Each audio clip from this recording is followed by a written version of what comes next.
I wonder how many first years will end up in Gryffindor?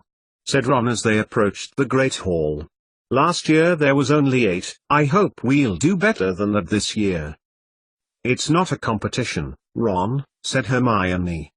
It's down to their nature, isn't it? Their personal qualities. Well, let's just hope that plenty of the first years are courageous, brave and strong, then, said Harry, smiling a little as they walked into the Great Hall. What about new teachers? Said Fred, as they sat halfway down at the Gryffindor table. There are always new teachers. Do you reckon Dumbledore is going to give Snape his heart's desire this year? Snape? Defense against the dark arts? Said Ron. You've got to be kidding. So who do you reckon then? Someone new, said Harry. Have to be. Mad, I couldn't wait to get out of Hogwarts after you and Dumbledore found him locked in his own trunk. Dad said he's worse than ever now. Well, no one could beat Professor Lupin, said Hermione, matter-of-factly. He was by far the best teacher we've ever had. Do you think it could be Lupin? Asked Ron. No, said Harry, scanning the teacher's table. I don't reckon it would be him. He's got too much on with the... Are you all right, Harry? Said Hermione, looking at him. Only you've gone a little pale. Her voice trailed off too when she saw where Harry was looking. Harry, it's her, said Ron in a low voice, Mrs. Frobisher. And it was ... sitting the next to Snape. Cecilia began to feel increasingly uncertainty as the Great Hall began to fill up. Well, that can only be a good sign, said Hermione. Both Ron and Harry stared at her. She's sitting at the teacher's table? It means we understand what Dumbledore was talking to you about, Harry. She's a new teacher, so she'll be able to work with you on the weapon. Hermione looked between them both. Honestly, I really do wonder about you two. Who's that? Asked Seamus to Ron. Mrs. Frobisher, replied Ron, still staring at her. We met her in the summer, she's a mug said Ron, as Harry elbowed him in the ribs. A mother ... of one of the children Mum was looking after in the summer. She looks nervous, whispered Hermione. Who wouldn't, sitting next to the head of Slytherin House? Said Neville, sitting down next to Ron. I'd be very nervous sitting next to Professor Snape. They all looked at Cecilia, who was taking in the sight of the Great Hall with wonder and awe, then glanced over to Snape for reassurance. Did she just smile at Snape? Said Seamus, gobsmacked. Well, I never thought I'd live to see the day. Harry looked at Cecilia, then across at the Slytherin table. Some of them had noticed Cecilia smile at Snape too. Well, he's being his usual helpful self then, muttered Ron under his breath. Poor Cecilia. Cecilia? Said George, trying to hide a snigger. Well, that's her name, isn't it? Said Ron, defensively. Changing the subject he added, do you think she's here because of you? Bound to be. Why else would she be sitting at the teacher's table? Just then, Professor McGonagall entered the Great Hall with the new intake of first years. Cecilia watched them form a queue, noticing how quickly silence descended over the Great Hall, and she tried to distill her feelings about right now down to 1 or 2 adjectives. Since she had agreed to teach Mole Studies, she'd felt first, exhilarated. She was going to teach children again, and teach them science, no less. In addition, she would be teaching these children a little about the social context and the way of the world that they merely had a passing acquaintance. This was a responsibility. Some of these children, however, Dumbledore had told her, may not be receptive to her teachings. There may even be out-and-out hostility. Cecilia looked round the Great Hall again, past the sorting ceremony which was now well underway, and the marvels of the ceiling and spectacular gravity-defying candles. She made a mental note to investigate this at some stage, out at the sea of faces who, on Monday, would be her pupils. So, exhilaration, responsibility and uncertainty, she thought as she noticed the children she'd met in the summer sitting at their house table.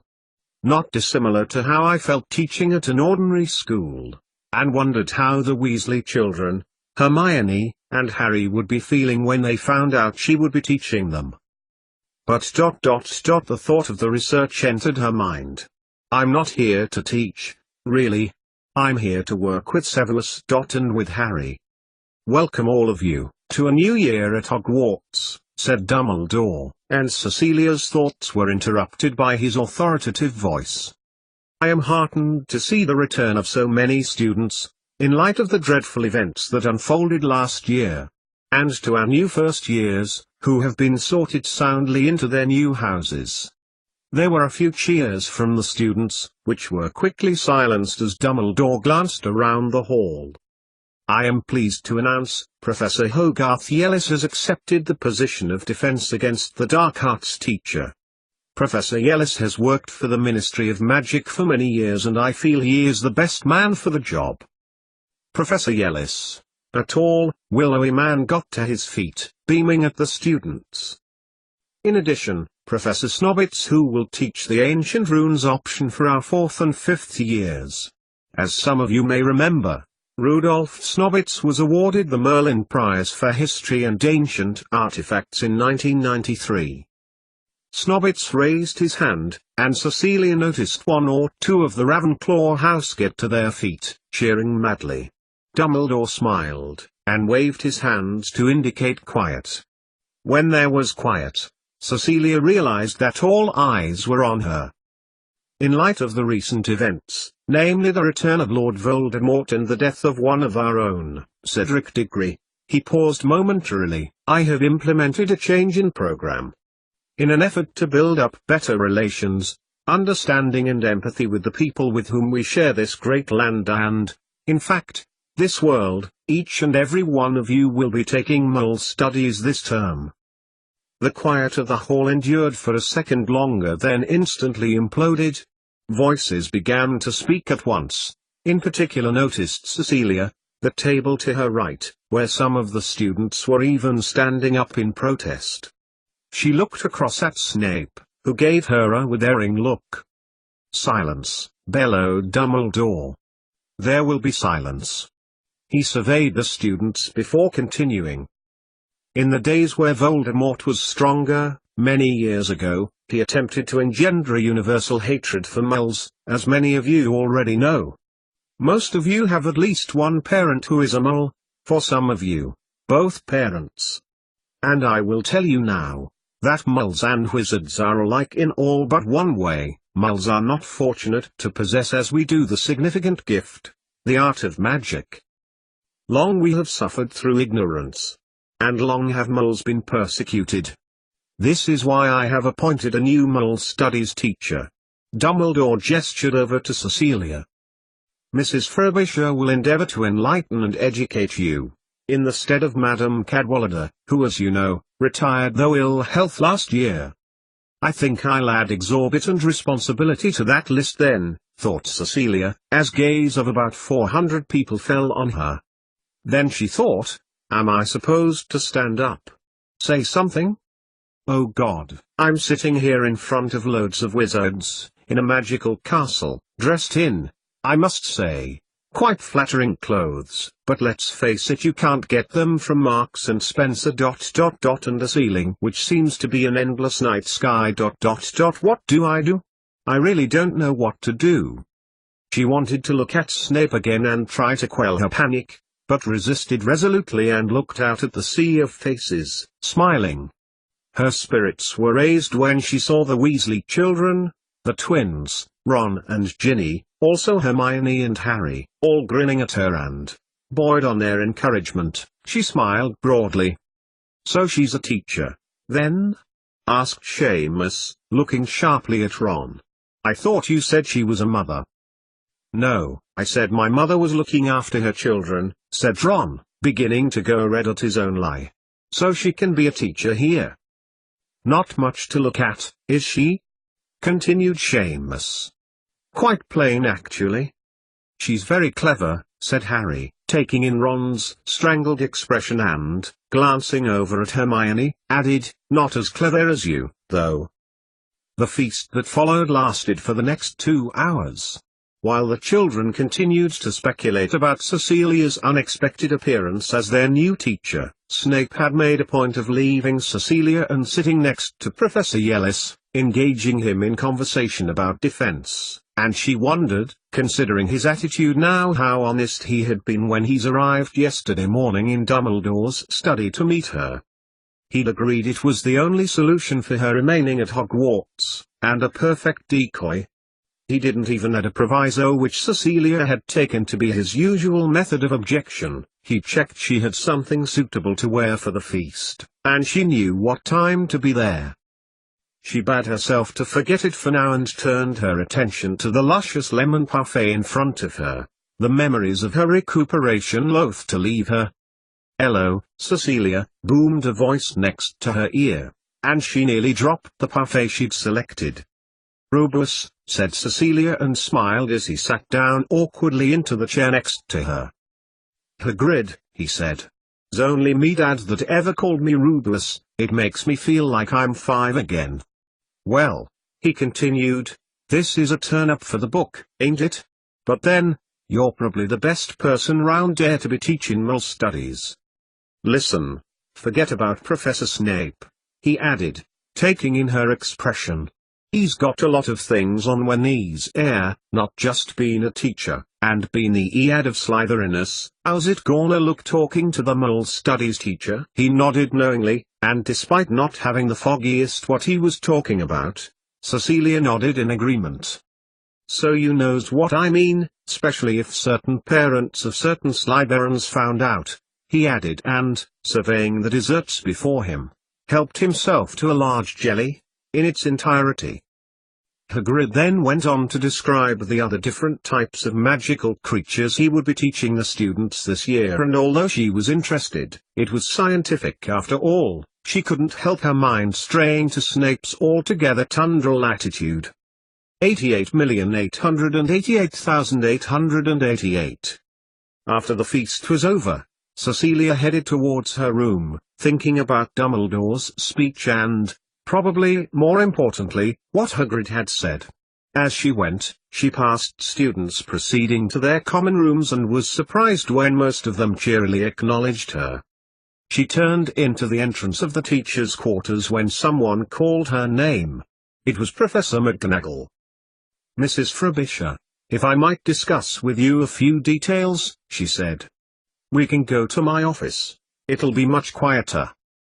Now, she continued, once they had got to her office and Cecilia began pay attention to what Professor McGonagall was saying rather than scrutinizing too hard the books ranged row after row. "I am very pleased to meet you at last." She held out her hand, and smiled. Cecilia shook it.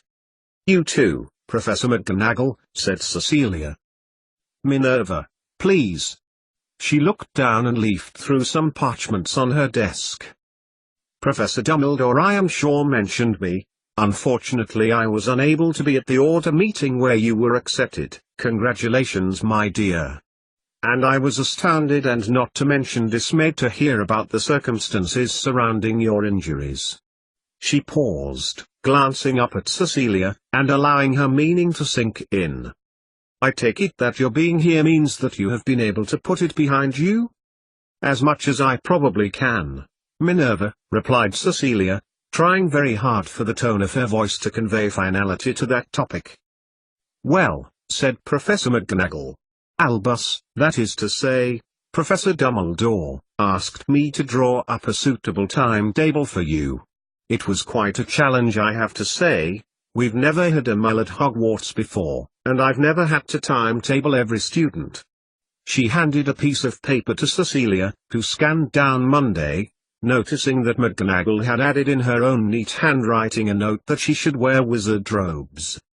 "You've taught before, I understand?" Cecilia nodded. "That's a blessing at any rate. I wasn't sure what Albus was thinking." She noticed Cecilia's expression. "Not you, Cecilia, but with the school. It will take a lot of work with some students, In particular those in Slytherin House, to convince any of them of what you're saying? Which reminds me. Professor McGonagall got up. We should run through the discipline and sanctions here. I explained to you as we walked here about each house, and their respective merits. As you saw this evening, students are selected for each of the houses based on their personal qualities, and so it is an honor for them to earn points in honor of their house. Teachers can use the points system as a reward, or as sanctions where they see fit, and they are automatically deducted. But it works only by magic, so, alas, it will not work for you. I spoke to Albus about this, and something he suggested was to create an environment where no magic was used at all, so anything you do in the course of your work is part of their learning. Cecilia nodded. She'd planned on doing something similar, so she was relieved that it was already considered acceptable. Also, you will probably find it easier to fit in with our way of doing things. We call the students by their surnames, and you should expect they will call you Mrs. Frobisher. Otherwise, there are no other constraints on your teaching. I'm not sure about sanctions, though, said Cecilia. Do you issue detentions here? Yes, if you believe the behavior of the students warrants such a course of action. However, we have introduced a system where the detention is served at the time which causes the most inconvenience for a student, instead of Quidditch practice, or visits to Hogsmeade, for example. A most effective deterrent. So if I were to write out a detention slip, like I would do as a teacher in a mole school, that will do nicely, and the guilty party will serve their detention with either myself or Professor Dumbledore. Cecilia breathed a sigh of relief, as Professor McGonagall got to her feet. Do you have any questions? I was wondering whether this. Cecilia pulled out a schedule for her first lesson out of her inside robe pocket, would be suitable for the first lesson. I thought if I got the students to leave their wands at the back of the room, or put out of sight, then they would get more out of the experience. McGonagall looked over it critically, and nodded. Fine, fine. This is suitable for our students. She handed it back to Cecilia and nodded. It looks like you have put a lot of effort into this, my dear, in the same way that Albus described your approach to your work with Severus Snape. She smiled momentarily, and Cecilia thought she detected a small hint of approval. All right then, I think that is all. Should you need me for anything, please do not hesitate. I won't, thank you, said Cecilia. She turned to go. I must say, you have taken to this remarkably, considering what you have already been through for us, Cecilia, and the time span in which you had to deal with this. Cecilia stopped. Do you know much about science, Minerva? Professor McGonagall shook her head. Science is no more a set of generally accepted rules about the way the world works. They can be changed with the emergence of new evidence, and if scientists are true to their profession, their opinion changes in light of this. She paused. I can no more deny the existence of magic than I can the forces that Isaac Newton described, nor the Bohr model of an atom. But to make sense of them you have to relate everything else to them, before using them to make a better understanding of the world and use it to benefit people. This is why understanding science is important to everyone. To improve lives.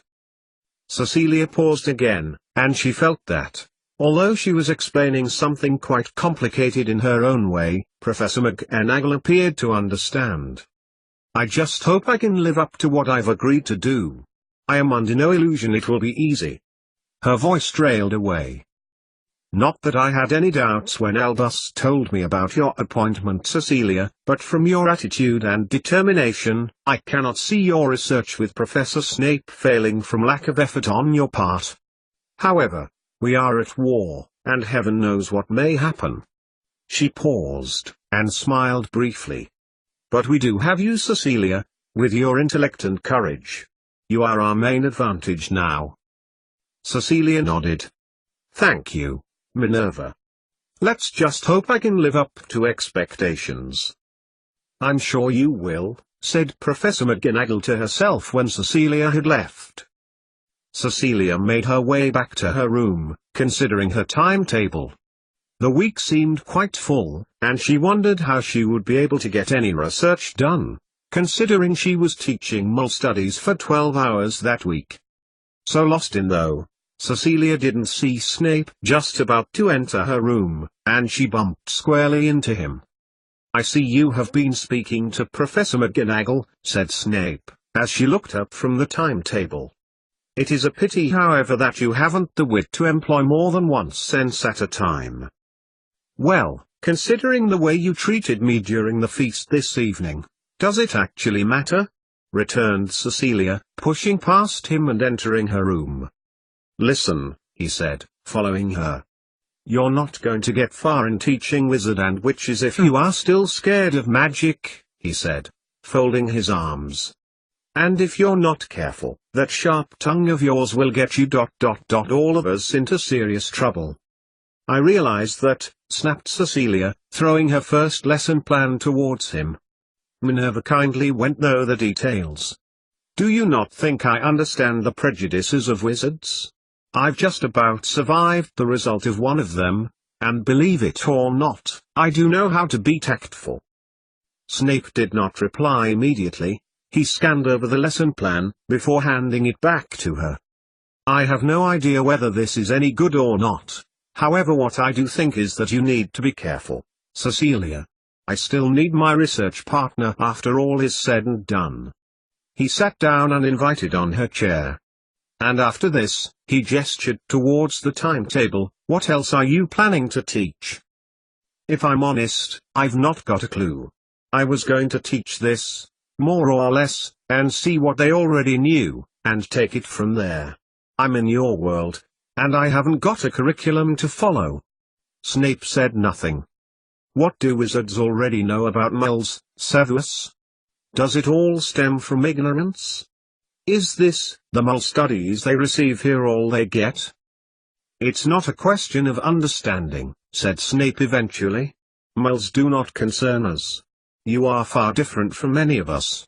He stopped. "And yet you stood there, down in your classroom less than a week ago with me, with the evidence before your very eyes which refuted what you've just said," thought Cecilia. Even Dumbledore pointed out that the majority of students at the school had at least one mole parent. So how can you sit there and say that? She swallowed. "Why did you ignore me at the feast?" asked Cecilia bluntly, sitting down on her bed. "You must not be so familiar with me in front of the students," said Snape, getting to his feet.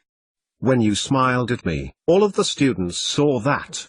I have a reputation to uphold, especially with my house, and the members of Slytherin will be the first to cause a disruption in your lesson, should the opportunity arise, especially if they discover that you cannot do magic. This could jeopardize all the work we've done so far." "I've already thought of that," said Cecilia quickly. "If it comes to it, I will tell them that I am a squib, who was brought up by moles." "Squibs are still technically wizards, aren't they?" Snape just stared at her. "What?" she said, after a minute. "Saying you're a squib. Do you know what that means, Cecilia?" He stood up and clasped his hands together, looking down. Finally he looked at her. "If you're a squib, it is quite humiliating in the wizard world. It will be these students who will be behind the taunts, the ridicule." "What is it you're trying to tell me, Severus? You know about the Death Eaters, the followers of the Dark Lord?" She nodded. "Many of their children quite proudly uphold the prejudice you believe so abhorrent. Being a squib, however, despite being of wizard parentage, is like having a disability, and it is very much a target for derision. Does that make it clearer, Cecilia, or would you like me to draw you a diagram?" "I would," said Cecilia, getting to her feet. "But not about that. We still need to think about our research after all. That's why I'm here, not to teach." She pulled open her desk, and pulled out some books, the edges of the yellowing pages catching on the edge of the drawer. "How far have you got with the cell nucleus?" she asked. "Don't worry if you haven't looked at it yet," she added hastily, glancing over to him quickly. I expect you must have been busy because of the start of term. I've sorted out these. It builds on your knowledge and understanding of binary fission of cells. She handed the old books to him. Before we carry on with the research, with Harry, you need to know about chromosomes. Genes, DNA, and the method by which information is passed between cells as they replicate. If you like, we can go through some of it now. Snape shook his head. I have to get back to the Slytherin common room. Merlin only knows what chaos they will have caused in my absence. Nevertheless, he looked down at what Cecilia had given to him. You appear to have taken a considerable amount of trouble to sort these out for me, Cecilia. Well, that's a turn-up for the book, thought Cecilia. Severus Snape, expressing gratitude to the Mole Studies teacher. Whatever would the students of his house say, if they had heard? If you have any trouble at all on Monday, your classroom is only 2 doors away from Professor Trelawney. I dare say she will be able to assist you if necessary. He made to go. Thanks, Severus, but you don't need to worry. From what you've told me, I expect there will be very little difference between teaching Mole 15-year-olds and wizards. She smiled.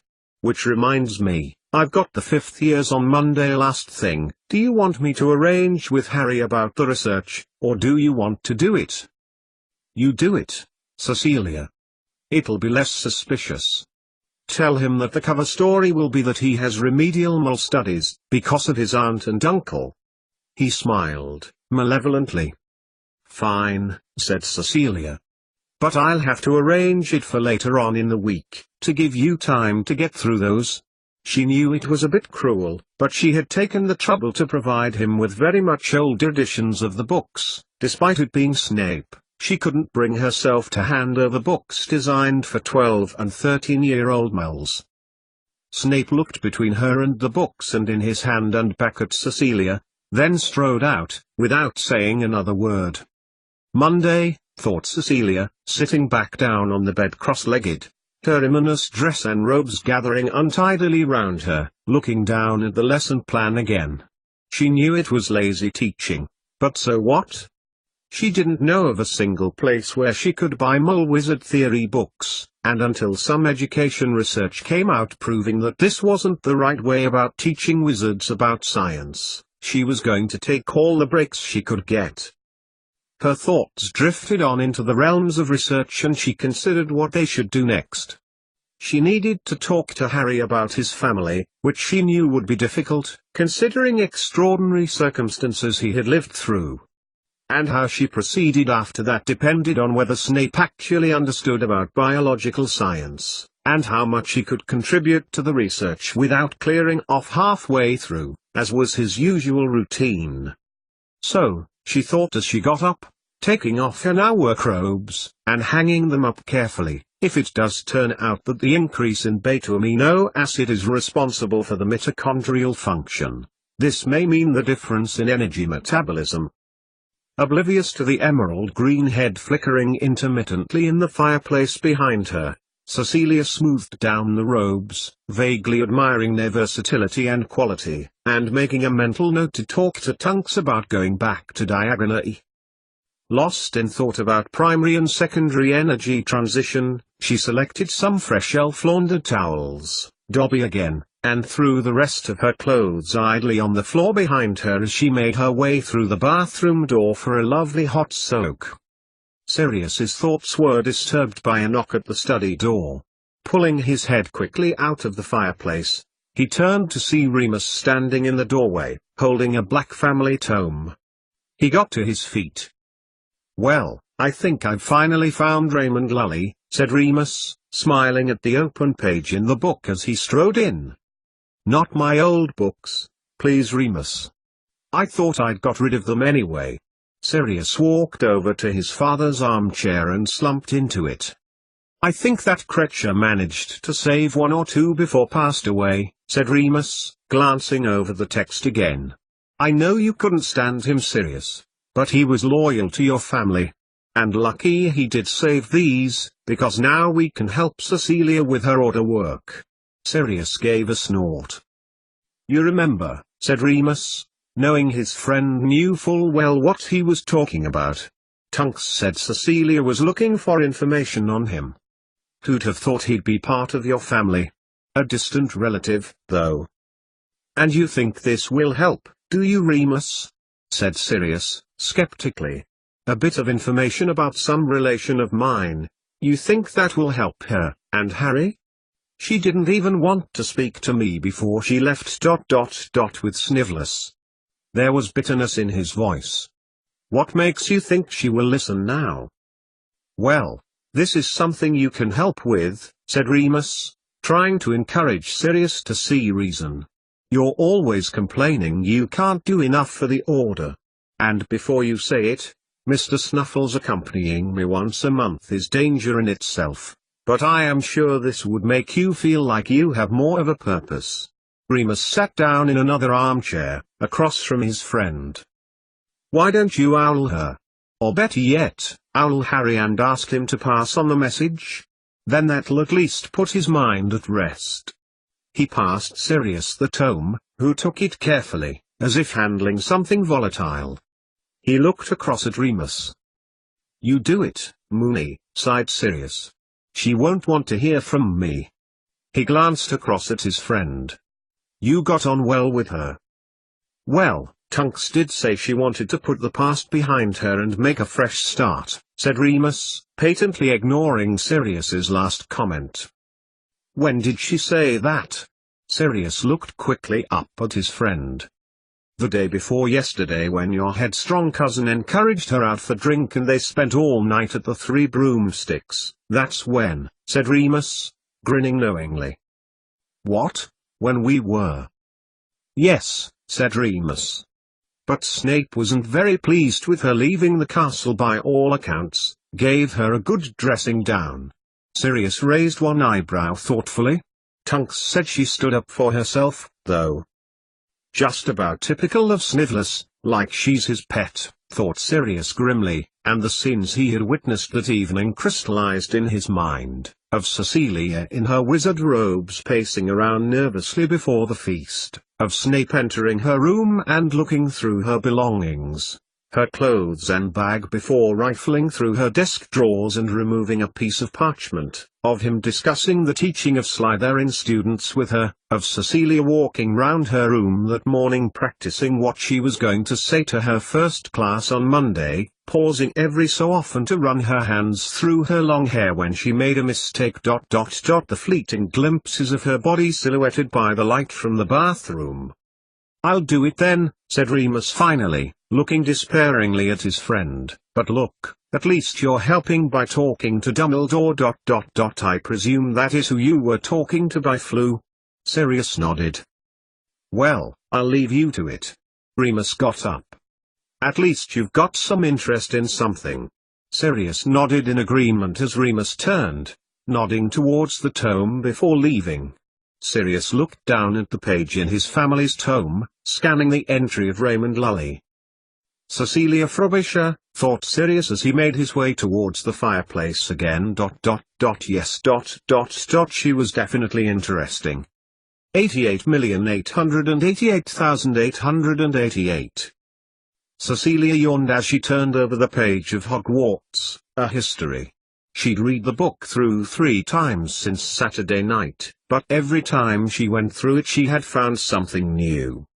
Cecilia had been in the Mole Studies classroom since 5.30 that morning and, having found a modicum of panic irrationally rising from her stomach, had eventually found that reading was calming her nerves. In an hour, 21st-year students would be before her, and after that? She hadn't planned any further. The early morning sunlight glinted off the gold leaf decoration as she read, and her mind flicked back to science as she considered the electron promotion that was taking place within the atoms. It was marvelous, even to her, someone who now looked at science from the point of view of the teacher rather than a student, the phenomenon. Then she wondered whether she was just leading herself a merry dance in believing she would actually be able to educate young wizards, especially as, with the exception of the children at Grimmauld Place, she had not met any of the students she was to teach. Not that they weren't able to learn, it would be arrogant of her to believe that, despite her ignoble temptation to do so considering their less than fair judgment of moles. It was just ... if her mind boggled when the wonders of science caught her off guard, would she have the skill to be able to teach children whose previous teacher all but believed moles to be a fable? Cecilia was soberly aware of the fact she was starting from almost the furthest you could get from understanding about moles. From the books she had in her possession it was as if wizards and moles lived on separate planets, rather than amongst one another. The books in question Cecilia had found had belonged to Lila Cadwallader and had been testimony to this. Previously, she had assumed that the basis from which she would be teaching was similar to her own outlook on her world. Why had she been so naive? She had been down in the kitchen in the early hours of Sunday morning helping Dobby and the other house elves who was still washing up from the feast, and he had accompanied her back to the classroom. The castle was much quieter now, much closer to what Cecilia had grown accustomed to over the many weeks she had worked here more or less on her own. The books had been let outside the classroom when they had for her, and when she had finally been able to get a word in edgeways over Dobby's evident excitement at the presence of Harry Potter in Hogwarts again, she had been able to ascertain their prior ownership. The books themselves both astonished and shocked her. They appeared to be written as a living encyclopedia, as if they were evolving from moment to moment. She was in awe momentarily when, on a page about the government of Britain, the name of the current Foreign Secretary had disappeared before her eyes and a new name appeared in its place, along with a neat inscription of Sunday's date and the time. But what shocked her was, as accurate as the books were, they were written as if the world they were describing did not exist, like a story or a fantasy. One chapter even summed up the Second World War in 3 sentences, as if it were no more than a playground tussle. How on earth would the students she would have to teach, believe in these events when they had been described so curtly in the standard literature? Maybe Snape was right. Maybe the affairs moles really didn't concern wizards. She walked back towards the desk, her desk she supposed from today, and, glancing at her watch and realizing that she was half an hour from teaching, reached over for Hogwarts, a history. A small twinge of pain shot down of her left-hand side and withdrew her hand quickly, and massaged her side. She sat back on her chair. It was pure luck that she had not absorbed the Veritaserum. She had been in the hospital wing most of yesterday afternoon, and talked to Poppy again about her grandfather and her near miss, in between the calls on the nurse's time in treating several first-years prank and broom-related injuries. Even Poppy had remarked on the fortune, and Cecilia had used it as ammunition when rejecting Pom-Pop's potion, and had hurriedly diverted the witch's attention to her grandfather's notes again, about which Poppy waxed lyrical for a good half an hour. She even offered to speak to Professor Snobbits about the parchment they found, lodged at the back of her cupboard, which was covered in sigils and hieroglyphics. Well, the affairs of wizards certainly concerned moles, she thought grimly, getting up, and massaging her side. Sirius Black had made that perfectly plain. She collected some parchment from on her desk and began to lay it out on the desks in the room. And after today, she decided firmly, the world of moles was most certainly going to concern wizards. 88,888,888. 2:30 and the day was not going as Cecilia had imagined. Her third class of the day, a motley crew of 6th years, had just left and she sat on the edge of her desk and surveyed the room. It could have gone better, she thought, her eye drawn to the 2-inch crack and her mind scrolled back to the incident that had caused it. Cecilia reminded herself that, as it had been the result of Fred Weasley demonstrating the opening of a pickled onion jar the wizard way, things could have gone a lot worse. Now she had a blessed 20 minutes of peace and quiet before her 5th-year class, consisting of Ron, Hermione and not to mention Harry, arrived. What had amazed her most was, not the ease in which her presence was accepted by the students. Even those in the Slytherin house had not caused a fuss when she had asked for wands to be laid at the back of the room. No, she thought as she laid out the parchment. Beginner's luck, the honeymoon period. Give it time and it will come unstuck. Just then her thoughts were disturbed by knocking at the door. Hermione Granger pushed it open, and she walked determinedly towards Cecilia. Cecilia smiled at her. "Hermione," she began, "the lesson doesn't start for another 10 minutes. "It's not that, Mrs. Frobisher, it's the trouble outside," she replied urgently, looking back towards the open door. "I tried to stop them, but there were too much." Cecilia dropped the parchment and headed towards the open classroom door, and looked down the corridor. A group of students were stood round what appeared to be a large clouds of smoke, issuing from a cauldron. One or two of them giggled as Cecilia watched one of the clouds form into an image of herself, holding a drooping wand with the words Mole Studies shimmering in silver. She surveyed the students sternly. "Who is responsible for this?" She looked from one to other of the faces around the cauldron, passing Ginny, the Weasley twins, Ron, Harry. There was no answer. "I will give the student or students who were responsible for this one, and I repeat one chance to come forward, otherwise the consequences will be severe." "What will you do? Curse us with your mole wand?" Giggles emanated from the vicinity of the comment, but Cecilia could not work out which student had said it. "Draco Malfoy," she heard Hermione, who was standing next to her, mutter under her breath, and emboldened, she continued. "All fifth years that have mole studies with me kindly take their seats in the classroom, otherwise proceed to your next lesson." She glanced at the cauldron again as students hurried hither and thither, then added, "Would Mr. Malfoy kindly make his presence known?" Quick as a flash, the eyes of the fifth years fixed on a student near the back of the throng heading into the classroom, a tall boy with snow-white hair and an ugly scowl. In you go," she added, encouraging the fifth years into the classroom. "Please leave your wands at the back of the room and begin to answer the question on the board in front of you." "Mr. Malfoy, a word," she said calmly, as the blonde-haired boy wearing the Slytherin house badge on his robes attempted to enter. A couple of other students dithered at the door, but Draco shook his head and they entered as well. "Could you please explain the comment I clearly heard you make just now?" said Cecilia when the fifth years had gone in. "It wasn't me," he said, giving her a filthy look. "I don't know who put the cauldron there. I am not going to debate with you, Mr. Malfoy. However, if you do not wish to explain yourself to me now, I expect Professor McGonagall would be more than happy to listen to you in detention. I am sure she would have no trouble getting to the bottom of this. Is there a problem, Mrs. Frobisher?"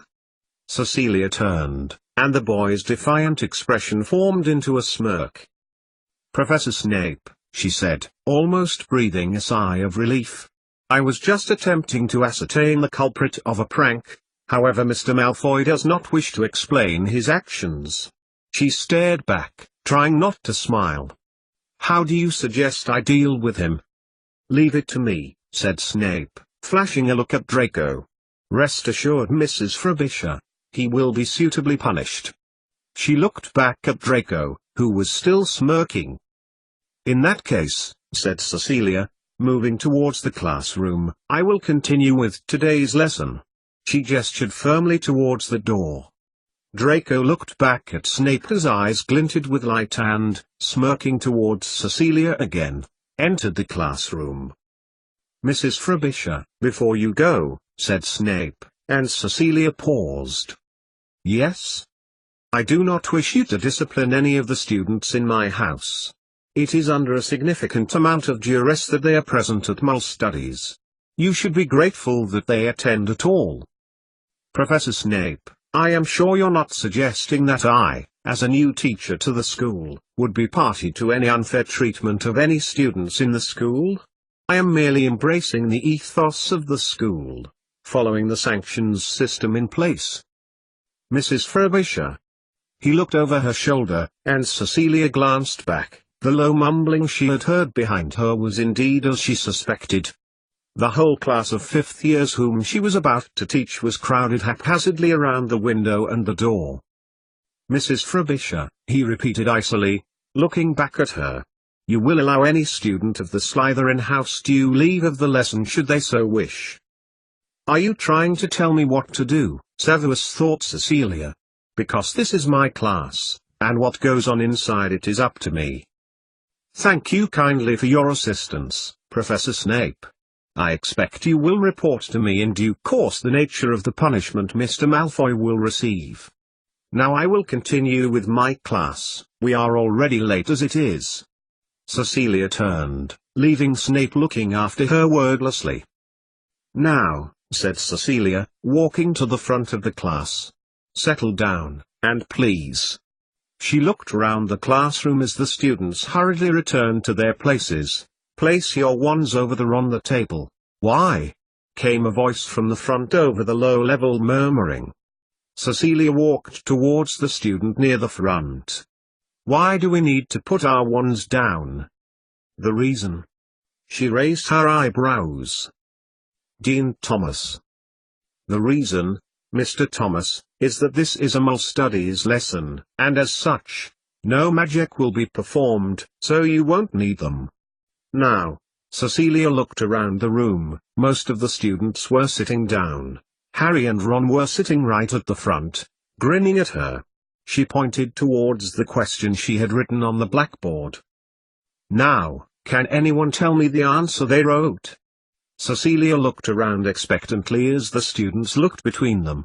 One or two raised their hands. "Yes. Mr. Weasley?"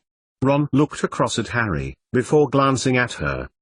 That is to say ... I didn't write anything down." "But you have an answer?" "Well, yes." He glanced across at Hermione. "I think Emil is someone who is brave." "Okay," said Cecilia, walking over to the question.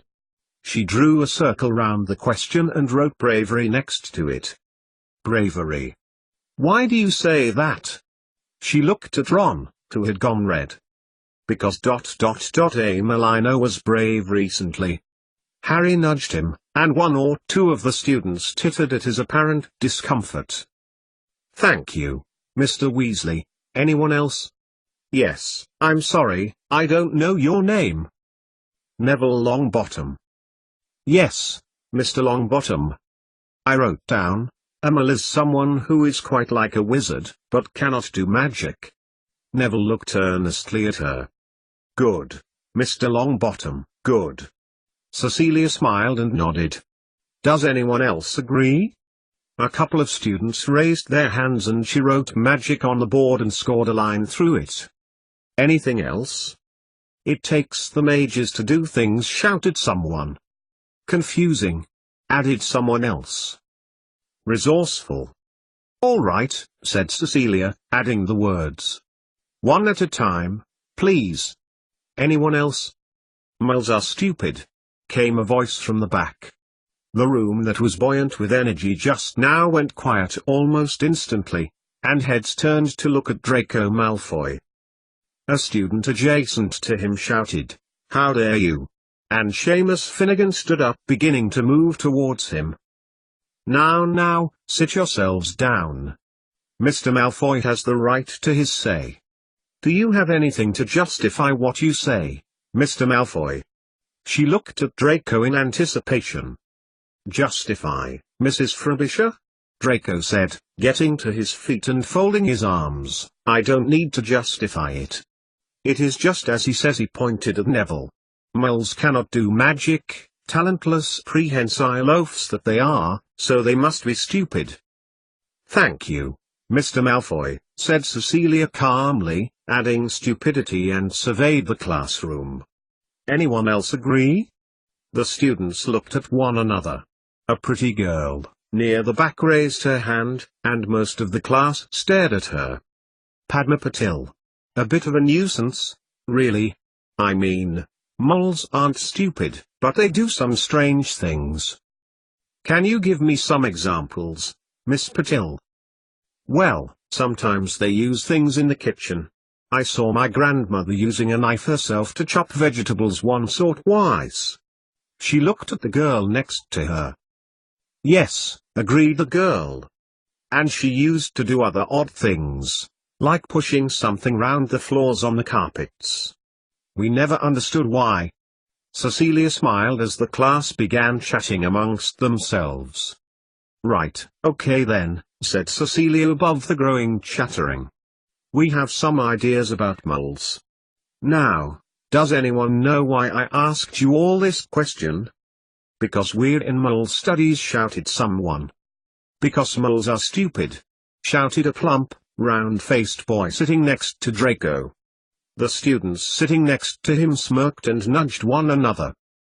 One at a time, said Cecilia, please, raise your hands. Miss Granger? You asked us the question, Mrs. Frobisher, because you wanted to know what our preconceptions about moles are. Right, Miss Granger. 5 points to your house. Gryffindor. Gryffindor, Cecilia repeated and took out a book, writing down Hermione's name and Gryffindor. She began to pace down one side of the classroom, noticing a couple of students glance between herself and notebook, and continued. What we have on the board there are your thoughts about moles. You didn't know what I was going to ask you. And from what I can see, your last teacher didn't really do much to dispel your ideas, she added to herself. To some extent, all of those answers are correct. Some moles are brave, some are resourceful, and some are stupid. Some push things round their carpets. Does anyone know why Miss Patil's grandmother would have been doing that, by the way? Mr. Potter? Harry lowered his arm. To clean the carpets. It's a vacuum cleaner. Exactly so, Cecilia continued, nodding towards Harry, walking towards the back of the classroom. A vacuum cleaner cleans the carpets. Why do you think she would use it, Miss Hannah Abbott? Because Padma and Parvati's grandmother is a mole and so she can't do magic. Cecilia looked over at the girls. They nodded. Today, I am going to make you a promise. And it's going to involve the definition Mr. Longbottom gave to us earlier. She paced past the Slytherin students at the back, who stopped muttering amongst themselves and looked at her defiantly.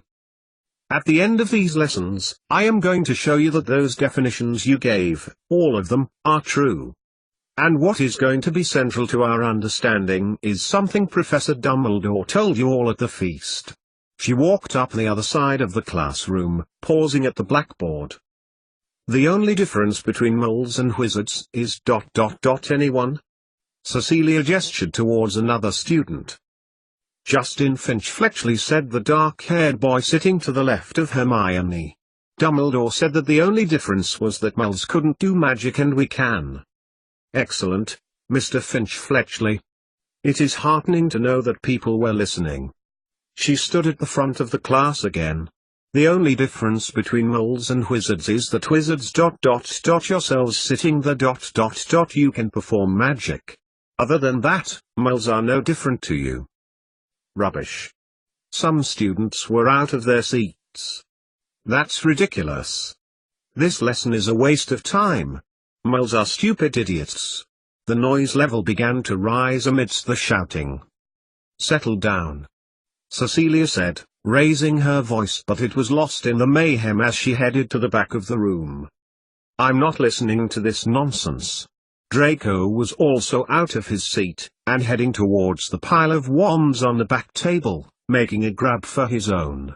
The others fell to the floor, one or two releasing sparks and flashes as they impacted the floor, making her jump. I've had enough, he shouted and made for the door. Cecilia stepped in front of him. I would advise you to sit down, Mr. Malfoy, she said firmly. Or what? He replied insolently. Cecilia felt her heart sink as Draco raised his wand towards her face. Hermione put her hands to her mouth and gasped. So this was the moment, was it? the untimely end of her ignoble career. Cecilia swallowed, and with all the willpower she could muster steeled herself to regain control of the situation. "I get the impression that you don't particularly want to learn moral studies?" Draco's expression changed to confusion. Cecilia turned to address the rest of the class. "Is there anyone else who does not wish to be here?" The students looked at one another, and one or two other students, Slytherin House she noticed, raised their hands. "Then this is one and only time that you have my permission to leave. You will report to Professor Snape and he will find alternative work for you to do. Mr. Malfoy," she turned to Draco, who was still pointing his wand at her, "you will kindly lower your wand." If you could have bottled absolute silence, it would have consisted of that moment. The whole room was still, the students looking between her and Draco. Just as Cecilia thought she couldn't stand the tension anymore, Draco dropped his arm and, with a sneer, stepped past her and marching out of the classroom. A couple of other boys who had been sitting next to him got up, following close behind. "Anyone else?" She surveyed the class. Two more students got up and, with a quick glance in her direction, scuttled off. Most of the students however lowered their gaze, shaking their heads as they did so. "Right," she said brightly. "Let's continue, shall we?" Whether in response to the moment of drama or if the young witches and wizards were actually interested in her lesson, Cecilia wasn't entirely sure, but the rest of the lesson went surprisingly smoothly and the atmosphere was upbeat. She had set up some props and asked for volunteers. Some of them were confused by the calculator she showed them. The pickled onion jar posed a problem for Ernie Macmillan, who said it felt strange to try and open it by hand, and Cecilia extended the activity to more activities. It was clear that some students were far more capable than others.